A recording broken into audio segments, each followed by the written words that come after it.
ಶಾಂಗ್ಯಾಂಗ್ city.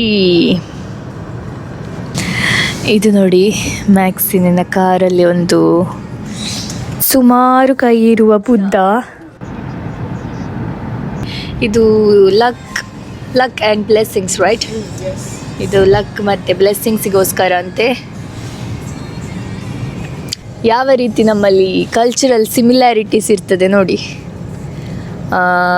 ಒಂದು ದೇಶದ ಸಿಸ್ಟಮಿಂದ ಇನ್ನೊಂದು ದೇಶದ ಸಿಸ್ಟಮಿಗೆ ಇರ್ಬೋದು, ಹಾಗೆ ಒಂದು ಧರ್ಮದ ಆಚರಣೆಗಿರ್ಬೋದು ತುಂಬ ಸಾಮ್ಯತೆ ಇರ್ತದೆ. ಬೌದ್ಧ ಧರ್ಮ ಭಾರತದಿಂದಲೇ ಬಂದದ್ದು, ಆದರೆ ಮಾಡಿಫಿಕೇಷನ್ ಆಗ್ತಾ ಹೋಗಿ ಬೇರೆ ಬೇರೆ ರೀತಿಯಾಗಿ ಅದಕ್ಕೆ ಒಂದೊಂದು ಚಿಗುರುಗಳು ಮೂಡ್ತಾ ಹೋಗಿದೆ. ಚೈನಾದಲ್ಲಿ ಬೇರೆ ರೀತಿ ಬೌದ್ಧ ಧರ್ಮವನ್ನು ಆಚರಿಸ್ತಾರೆ, ಹಾಗೆ ಜಪಾನಲ್ಲಿ ಬೇರೆ ರೀತಿ ಬೌದ್ಧ ಧರ್ಮ ಆಚರಿಸ್ತಾರೆ, ಕೊರಿಯಾದಲ್ಲಿ ಬೇರೆ ರೀತಿ ಬೌದ್ಧ ಧರ್ಮ ಆಚರಿಸ್ತಾರೆ. ಹೀಗೆ ನಮ್ಮಲ್ಲಿ ಬೇರೆ ರೀತಿ. ನಮ್ಮಲ್ಲಿ ನಾನು ಬುದ್ಧನಿಗೆ ಹೀಗೆ 10 ಕೈ ಇರುವ ಬುದ್ಧನನ್ನು ಕೇಳಲಿಲ್ಲ ಇಲ್ಲಿ ತನಕ.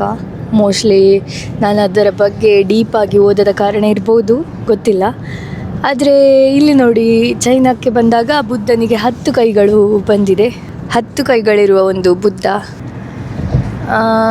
ಇದೆಂತಪ್ಪ, ತ್ರಿಶೂಲದ ಥರ ಕಾಣ್ತದೆ, ದಂಡ ಹಿಡ್ಕೊಂಡು. ಇಲ್ಲಿ 10 ಕೈಗಳಲ್ಲದೆ ಇಲ್ಲಿ ಕೈ ಮುಗಿಯುವ ಕೈಗಳುಂಟು. 1 2 3 4 5 6 12 ಕೈಗಳು. 10 ಕೈಗಳಲ್ಲ, 12 ಕೈ ಇಲ್ಲಿದೆ. ಇಲ್ಲಿ 6 ಕೈಗಳು. ಹಾಗೆ ಇಲ್ಲಿ 2 ಕೈಗಳು, ಅಂದರೆ ಕೈ ಮುಗ್ದುಕೊಂಡು ಮತ್ತೊಂದು ಕೈ ಧ್ಯಾನ ಸ್ಥಿತಿಯಲ್ಲಿದೆ. ಇದೆಷ್ಟು ಅಂದರೆ 6 6 12. ಪುನಃ ಕೌಂಟ್ ಮಾಡುವ. 1 2 3 4 5 6 7 8 ಜೊತೆ ಕೈಗಳು. 8 1 8 16 ಕೈಗಳು. ಅಂದರೆ ಈ ಬುದ್ಧನಿಗೆ 16 ಹ್ಯಾಂಡ್ಸ್. 16 ಹ್ಯಾಂಡ್ಸ್.